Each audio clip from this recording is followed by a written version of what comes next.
boys and girls. Okay, so I have a book to share with you. This is called, I'm going to hold my little pointer, The Shoemaker, The Shoemaker and the Elves. Yeah, it says retold by Rosie McCormick. So she's the one who wrote the words down. And then it says illustrated by Barbara L. Gibson. She drew the pictures. Okay, so I'm going to open this up. I can open this up. Wow. Okay. Once there was a poor shoemaker and his wife. We only have enough leather left to make one pair of shoes, said the worried shoemaker to his wife. Now, leather, they're showing us right here some leather. Leather is really tough, thick cloth, and it's used for shoes and belts. Now, sometimes you might see leather used to make some clothing.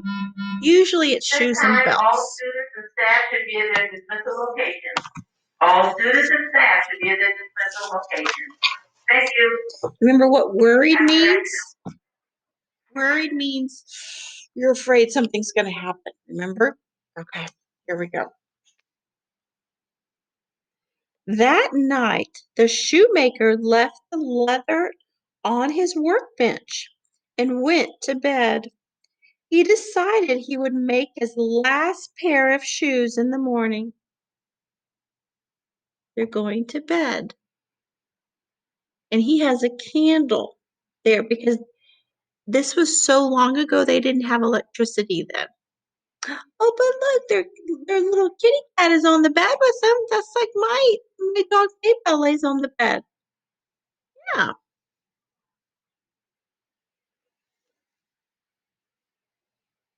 Did you notice how differently they dressed? How they have hats on? He has a hat and she has a hat. They did that to keep themselves warm at night because it was cold and they didn't have heat in their homes. It's a long time ago. Okay. Oh, get back there.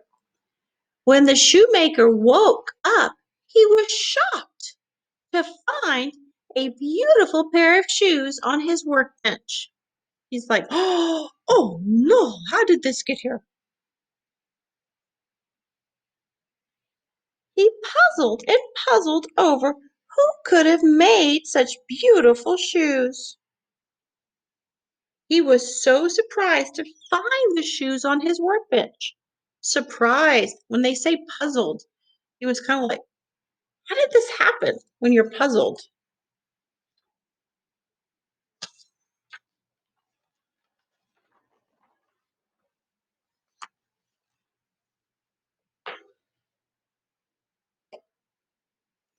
Later that day, a customer came into the workshop and admired the shoes. That means when you look at something, you think, oh, that's very nice. They fit his feet so perfectly that he paid double. That means more money for them. Yeah, so the price tag was a certain amount. He paid more because he wanted them so bad. And they fit so well. Yeah, wow.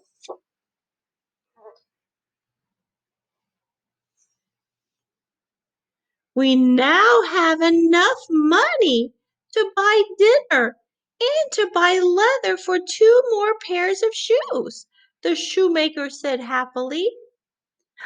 Oh, so they didn't have money to buy food. Yeah, but now they did.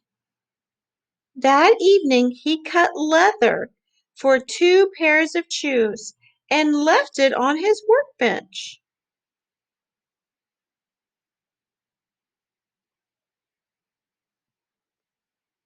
Oh, you see the kitty cat peeking over?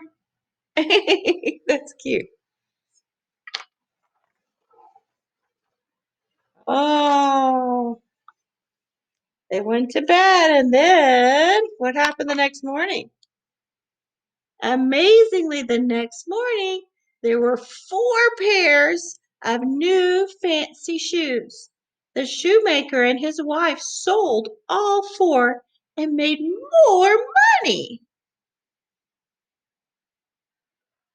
Oh, the cat smelled and go, that smells interesting. Who did this? I must discover who is making these shoes, said the shoemaker to his wife. So they decided to stay awake and watch the workbench all night. Ooh. They were really, when it says fancy shoes, that means really, really nice. Yeah. My kids, when they were growing up, they couldn't wear their fancy shoes except to church. Yeah, that was a rule. That evening, 2 tiny little elves in tattered clothes, tattered means torn and with holes, tiptoed into the workshop. They began to sew the leather into beautiful shoes.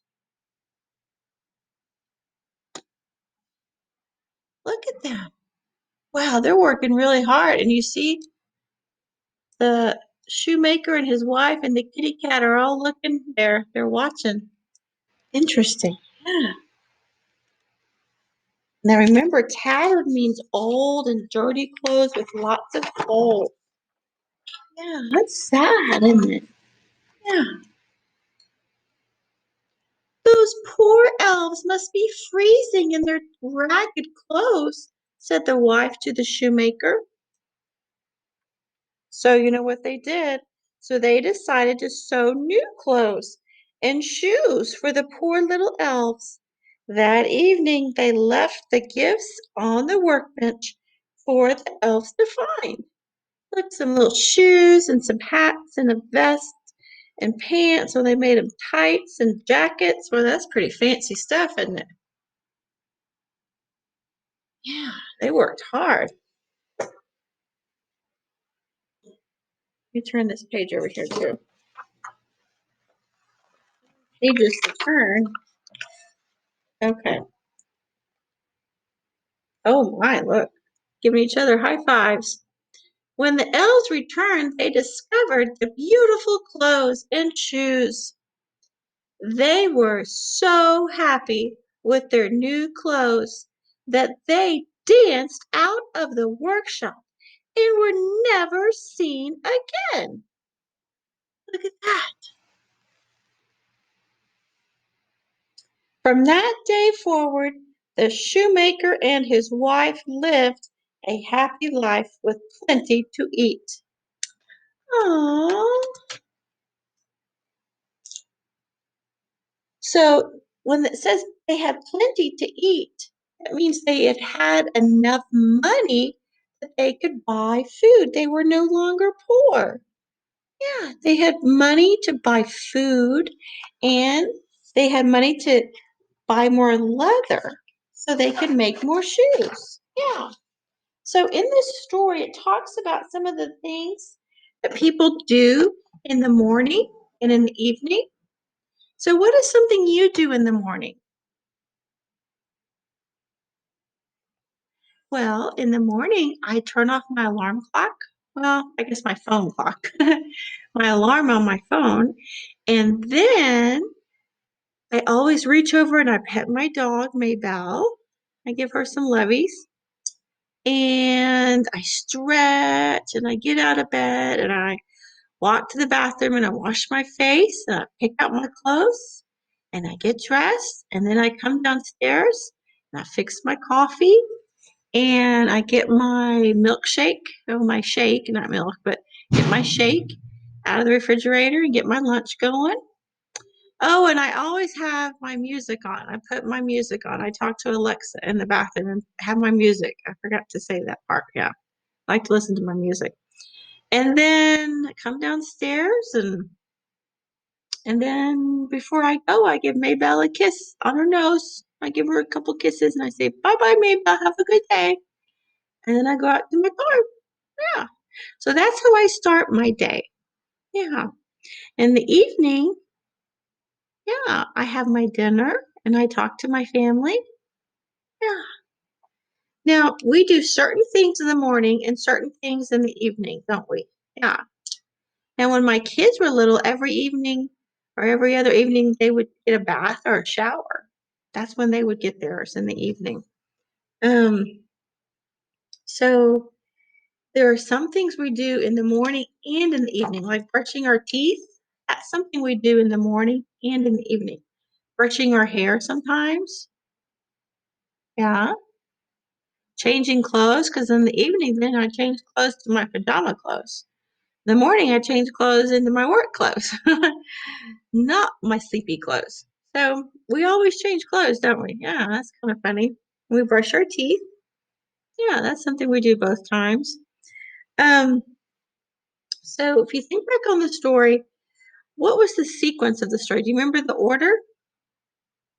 There was, so they didn't have money, but he made shoes. And then the elves came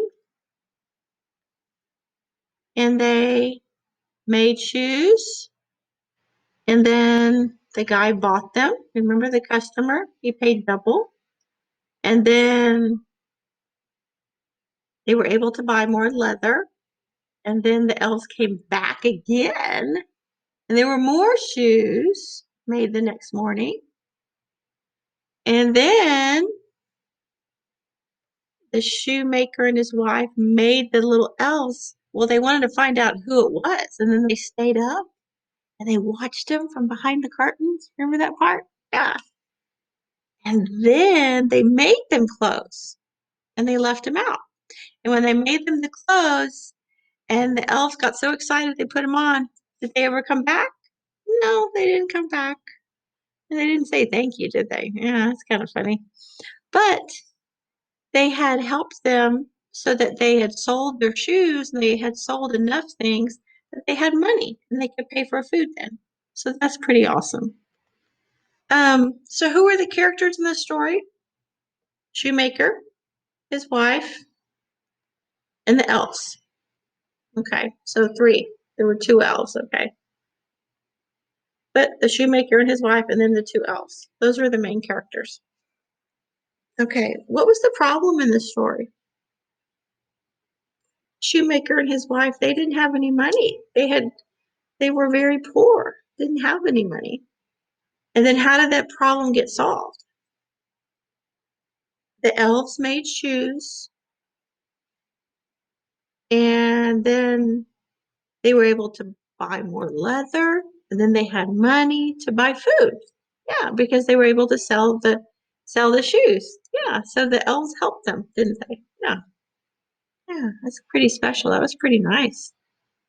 Do you ever do things to help other people? I bet you do. Yeah. Well, I appreciate you listening and being such a good listener and talking about the story with your family. That was really, really grown up and very mature. Thank you. Okay. Now, tomorrow we're going to be starting a new unit on something else. But today, what I want you to do is we're practicing writing our name, but get my little pocket here. The homework for today is going to be, we have another page left, don't we have another page left? Oh, we don't. I thought we did. Oh, okay, then we don't, do we? I thought we had one more. Okay, well, we do have the elves and the shoemaker page. Okay, so what we're going to do, we're going to cut out the pictures, the elves and the shoemaker. There's 4 pictures, and you're going to cut out the pictures and you're going to sequence the story. You're going to put them in order and you're going to practice retelling the story. I know they're a little dark, but you think about it. That's the one where they're high-fiving each other, the little elves over here. This is the one where the shoemaker that was at the beginning when they were just starting out, he and his wife, they didn't have much money, but they had the leather. This is the one where the people are coming in to buy the shoes. And this is the one where it shows the elves making the shoes. And the shoemaker and his wife and the cat are back here behind the curtain, peeking on them. Okay? So you put that in order. First, next, then, and last. Okay, that's your homework today. But keep working on your name and look on the choice board for our 2 letters this week. Okay, because there's some activities on there for the letter D and letter T. Okay? Awesome job, guys. Send me a picture or a little video of you sequencing the story. Okay, I'll see you later. Bye, guys.